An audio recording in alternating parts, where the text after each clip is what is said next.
is the lover of my soul. That is a God that is worthy of all worship. It is a God who is worthy of all praise and glory and honor forever.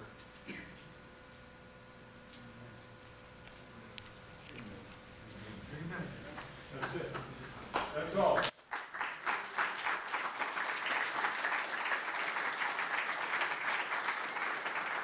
Religion on everybody. Again, as we've said, in Muslim countries, if you merely follow these 5 rules, the 5 pillars of the faith, then you are a good Muslim. That does not take into account the heart of a person. If I just perform an act, then I'm a good Muslim. It's only in a Christian country, it's only in a creationist-based country, based on the God of the Bible, that we recognize that a person is not changed from the outside by merely imposing rules, but a person is changed from the inside out. And so, therefore, government should not impose a religion. The First Amendment says that Congress shall make no law respecting the establishment of a religion nor prohibiting the free exercise thereof, nor of abridging the freedom of speech, press, or assembly. Now, upon whom is the limitation? It's upon Congress. At the time of the signing of the First Amendment, 9 of the 13 colonies had tax-supported state churches. They understood that this was to be a limitation on the federal government. The government should not impose a religion. What is happening today is the religion of secularism is being imposed. We do not have public schools, we have government schools. They are secular, that is religious by nature. Government has no business in education. I'm really going to put myself out on a limb here. It is the responsibility and the role of the parents, not the government. The government should encourage education, but it should not be the one delivering the education. That is under the purview, the jurisdiction of the parents. Government schools are therefore wrong, biblically. And that's why we have such heated debate about ID in government schools. Because they shouldn't exist there to begin with. We should have liberty. Teachers should be free to teach truth. If you want to have an Islamic school, go ahead. If you want to have an atheist school, well, we have that. It's called a public school. No, we do not have atheist schools. Yes, we do. They don't teach atheism in the schools any more than they teach Roman Catholic religion. They do. I'm sorry, I have to break in. You keep break saying, in, Robert. Let's go. Come on.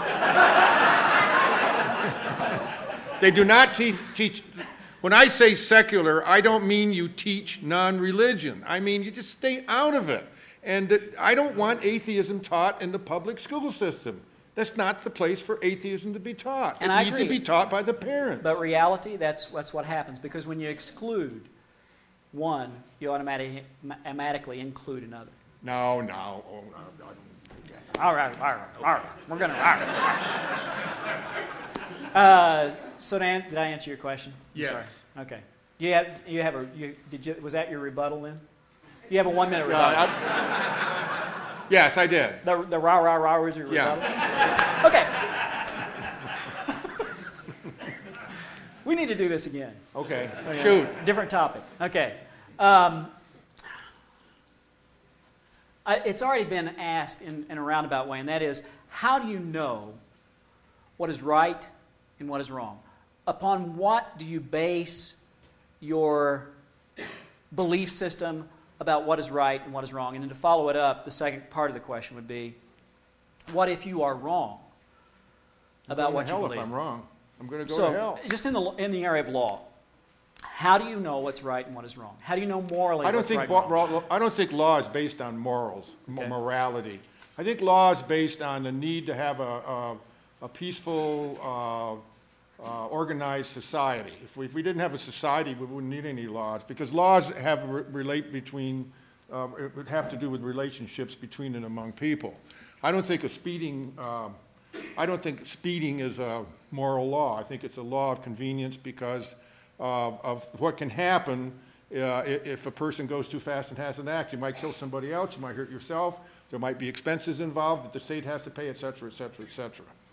What do I think about, what's the basis for law? Is that your question? Or right and wrong. Or right and wrong. How do you know anything? The golden rule. I just feel like the golden rule will tell you what's right and what's wrong. If you treat other people the way you want to be treated, then I think that's how I see it. I just don't want to be treated differently, and I'm going to treat other people. I argue, and I expect other people to argue with me. I think they have every right to yell at me just like I'm yelling at you. Easy. But it's, I base it on the golden rule, or maybe there's something in me.